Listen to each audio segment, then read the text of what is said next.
जी हाँ दोस्तों, तो किसने सोचा था कि एक प्री सीजन मैच के बाद इतनी तबाही हो जाएगी, इतने सारे ओपिनियंस बन जाएंगे। जैसे कि ईडन हजार्ड को फॉल्स नाइन खिलाना एक फॉल्स होप है। रूडिगर लेफ्ट बैक पे क्यों, चुआमेनी 100 मिलियन वर्थ इट नहीं है। दोस्तों, पहले तो सबसे दरख्वास्त यही है कि एक प्री सीजन मैच में प्लीज़ प्लीज़ प्लीज़ सबको इतना जज ना कर लें, ठीक है। अभी पूरी की पूरी सीजन बाकी है। अभी क्लब अमेरिका का देखो दोस्तों, क्लब अमेरिका के साथ मैच होगा। रियल मैड्रिड बहुत अच्छा है, आपको लगेगी भाई चुआमेनी भी आज स्टार है, रूडिगर भी क्या खेल रहा है लेफ्ट बैक। तो ये ओपिनियन सेकंड मैच के बाद मेरे को लगता है बड़े आराम से चेंज हो जाएगा, क्योंकि क्लब अमेरिका है तो फिंगर्स क्रॉस। और काफ़ी प्लेयर जिनको चांस नहीं मिला था उनको भी ज़्यादा चांस मिलेगा। बट बात ऐसी है कि ये ओपिनियंस को टर्न कर दिया है पूरी की पूरी तरह, मतलब सीरियसली और ऑनेस्ट ओपिनियन बन चुके हैं वो ओपिनियन मैच के बाद वाले। क्योंकि एंसिलोटी चचा ने प्रेस कॉन्फ्रेंस ही भैया ने ऐसी दे दी। प्रेस कॉन्फ्रेंस में बातें करी हैं भैया ने बहुत सारी, जैसे कि उन्होंने कहा कि हमारे अटैक में वो क्वालिटी नहीं थी। फिर उन्होंने कहा कि अटैक में एक तरह से ऑप्शन नहीं होते थे। फिर उन्होंने कहा कि भाई I am happy with my squad, ठीक है। बेंजेमा के बारे में उन्होंने कमेंट करा, which is very very true कि भाई बेंजेमा जैसा player who is the best player in this world right now period, अगर वो नहीं होगा तो टीम में उसकी वो झलक दिखेगी।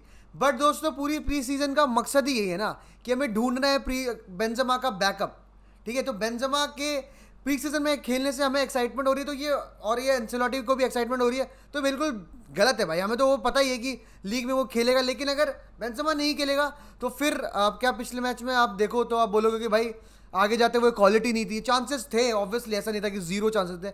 Zero shots on target is a मतलब is a false picture I would say, क्योंकि भाई काफ़ी अच्छे अच्छे चांसेस रियल मैड्रिड ने बनाए थे, ठीक है। एसेंसियो वाला chance should have gone in दोस्तों। और उसके बाद वेलवार्दे का पोस्ट पे लगा और मतलब काफ़ी चीज़ें ट्राई करी। और obviously obviously obviously Marian in the second half, उसके पास भी एक हेडर आया वो भी मिस हो गया, तो मतलब बेकार है ये। और ऊपर से अगर बात करें तो रियल मैड्रिड को बारखा, मायोराल और मारियानो में से एक प्लेयर को रखना था, एंड सूत्रों के हिसाब से मायोराल इज गोइंग और मारियानो स्टे करेगा।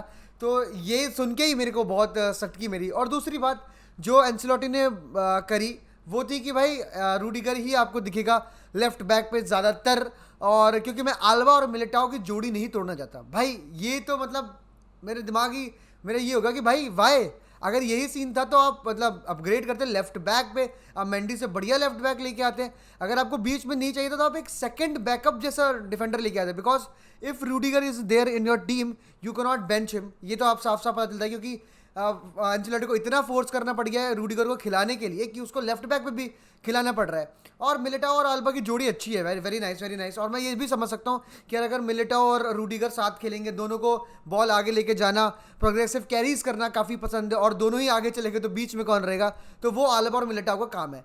तो भाई इससे मैं तो अगर कोई कंक्लूजन निकल के आता है तो बात यही है कि देखो, पहली बात तो यही कि Rudiger is a very very nice defender, is a very nice player, but he is not a better left back than हमारा Mendy. Mendy came in the second half and we could see the change भाई। आराम से track back आपने देखा है भाई कि Mendy को हमने देखा है। और क्या कहते हैं, ऑफेंसिव हम थोड़ा कहते हैं कि भाई नहीं थोड़ा इधर उधर है, but defensively is the best, no doubt about that. But अब रूडिगर के बारे में वो नहीं कर सकते। हमने कल के मैच में देखा, not judging him way too much, but कल के मैच हमने देखा कि ट्रैक बैक में उसको थोड़ी तकलीफें हो रही थी, रफीना के साथ थोड़ी तकलीफें हो रही थी, because obviously that's not his natural position. और आगे जाते हुए भाई ने शॉट लिया, एक बार क्रॉस डाला, 1-2 खेला, विनिशियस डाला, ठीक है भाई बढ़िया, ऑफेंसिव ने थोड़ा सा सही मेरे को लगा। लेकिन मैं नहीं चाहूँगा और ना ही कोई रियल मैड्रिड फैन ये नहीं चाहेगा कि लेफ्ट बैक पे रूडिगर खेले। अगर आपको करना ही है तो रूडिगर और आल्बा की आप जोड़ी खिलाओ और एक तरफ मेंडी खिलाओ एंड रोटेट, बट आप वो भी नहीं कर सकते। एंचेलोटी की बात भी सही है, बिकॉज आपके जो सेंटर बैक्स होते हैं आप उसको बिल्कुल भी मतलब आप रोटेट नहीं कर सकते, बार बार आप सेंटर बैक पेयरिंग को रोटेट नहीं कर सकते भाई, वो स्तंभ होते हैं भाई। किसी भी एक अच्छे टेन्योर में अगर आप पिछले टेन्योर देखें तो मिलिटाओ आल्बा और कांस्टेंट भाई, कांस्टेंट पीरियड भाई, कि यही दोनों खेलेंगे। और कोई भी अच्छी टीम जब ऐसे तगड़ा कर रही हो तो उनके सेंटर बैक को ऐसा रोटेशनल नहीं होता, वो रहते हैं एकदम फिक्स्ड कि ये दोनों लड़के खेलेंगे, बाकी राइट बैक लेफ्ट बैक में जो हो, क्योंकि भाई कम्युनिकेशन और पार्टनरशिप जब सेंटर बैक के बीच में आप मतलब आप बार बार देखो एक नया पार्टनर है तो फिर मतलब वो कम्युनिकेशन नहीं बिल्ड हो पाती, आप जितना भी आप ट्रेनिंग कर लें साथ में। आई नो कि भाई वो है, बट गेम टाइम में और गेम टाइम और game live game is something else, वो तो हमें पता ही है। और अब मेरे तो इस पर यही टेक है कि भाई अगर आपको लेफ्ट बैक खिलाए तो मेंडी खिलाओ, आप रूडिगर को चाहे बैठाओ चाहे मिलिटाओ को बैठाओ, यही मेरा मतलब फर्स्ट प्री सीजन का मेरे को लगता है कि यही एक वो चीज़ है। और अगर दूसरी बात करें कि भाई फॉल्स नाइन ईडन हजार्ड, तो भाई पहली बात तो सुन लो, काफ़ी लोगों ने ये बोल दिया कि भाई वो आउट ऑफ पोजीशन था, ये था वो था। सही बात है, बिल्कुल सही बात है, क्योंकि वो इतने दिन के बाद खेल रहा है एज अ फॉल्स नाइन, ठीक है। और बहुत ही बात सही है कि भाई अगर आपके पास वो है क्या कहते हैं ईडन हजार्ड, तो आपको उसको मतलब मेन पॉइंट, सेंट्रल पॉइंट बना के ईडन हजार्ड को बॉल की फील देनी पड़ेगी, बॉल खिलाना पड़ेगा उसको, ताकि वो उसके जो जंग लगी पड़ी है वो थोड़ा फ्रेश हो जाए और वो मतलब फिर रन्स वन्स वो मारे। और कल के मैच में भाई देखो, अगर अगर आप नेगेटिव्स पे ध्यान दोगे सिर्फ आपको नेगेटिव्स दिखेंगे, but there were positive as well. भाई उस पर जब भी एक तो भाई पे अभी भी लोगों को लग रहा है कि लड़के पर अगर बॉल आ गई तो ये बहुत ज़्यादा आतंक मचा देगा, फाउल कर दो भाई को, तो 3-4 फाउल तो लपेट के भाई पे हुआ। बट जब भी देखो अगर उसके पास बॉल थी, वो उसने जब ड्रॉप करके उसने बॉल रिसीव भी करी, तो वो आगे आराम से बॉल दे रहा था, वो गेम बना रहा था भाई। विनीशियस को कई बारी बॉल निकाली, रन काफ़ी सही बनाया। अगर आप विनीशियस वाले जो उसने रन बनाया, आल्बा ने फाउल कराया, अगर उसमें आप देखो ईडन हजार्ड का रन, तो भाई ईडन हजार्ड वाज बिल्कुल open and through to the goal. अगर वो पास दे देता विनीशियस जूनियर, तो ऐसा नहीं था कि देयर वर ऑल नेगेटिव्स। और अब ये तो फर्स्ट गेम है गाइस, फर्स्ट गेम है, तो आप कल अगले मैच में देख रहे हैं, you will see a better version of Eden hazard, a better version of Rudiger. और चुआमिनी की अगर बात करें तो फकिंग फर्स्ट गेम यार, फकिंग फर्स्ट गेम। पहले मिनट में मेरे को नहीं लगता किसी भी बंदे ने 100 मिलियन जस्टिफाई कर दिया था भाई। प्री सीजन पहले हुआ भी नहीं करते थे, तो आप मतलब 100 मिलियन, ऑब्वियसली हमें पता है क्यों 100 मिलियन है भाई। PSG वॉज आफ्टर हिम भाई, जिन जिन के पास पैसा था ना, everybody was after him. Liverpool थी, मैनचेस्टर यूनाइटेड का कचड़ा चल रहा था, वरना मैनचेस्टर यूनाइटेड भी थी, एक साल पहले कांटेक्ट कर लिया था उन्होंने। PSG थी, एंड हैंस उसकी रेट इतनी बड़ी। और पहला मैच है, लड़का पहला सीजन है, तो मैं तो कहूँगा कि अभी तो रुक जाओ, अभी 2-3-4 मैच खेलने दो भाई।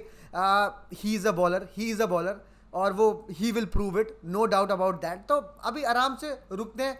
एक वही पॉइंट जो मुझे एंसिलोटी का थोड़ा चटपटा लगा वो था कि भाई रूडिगर को लेफ्ट बैक देखना, मेरे को भाई मैं नहीं देखना चाहूँगा ये चीज़ ना, काफ़ी लोग देखना चाहेंगे। और अगर ऐसा होता है तो आई फिंगर्स क्रॉस्ड, आई होप कि Rudiger proves everybody wrong, is critics wrong. But nevertheless waiting for the match against club America. और ये भी बात एंसिलोटी ने कह दी है, पता नहीं ज़रूरी थी या नहीं थी, कि फ्रैंकफर्ट के अगेंस्ट जो टीम खेलेगी वही स्टार्ट करेगी, वही खेलेगी यूवेंटस के साथ पहले के 30 मिनट। तो ये पता नहीं बताना ज़रूरी था कि नहीं, ये और मैनेजर 10 दिन बाद मैच है, आपको बताना नहीं बताना, बट हिज चॉइस, ओके भाई, कोई बात नहीं है। तो दोस्तों इसी पे यही था मेरा प्रेस कॉन्फ्रेंस एंसिलोटी का रिएक्शन। तो अगर आपको वीडियो अच्छी लगी तो like, share and for sure do subscribe. हाला मद्रीद, ईराडा मास, see you in the next stream, bye bye.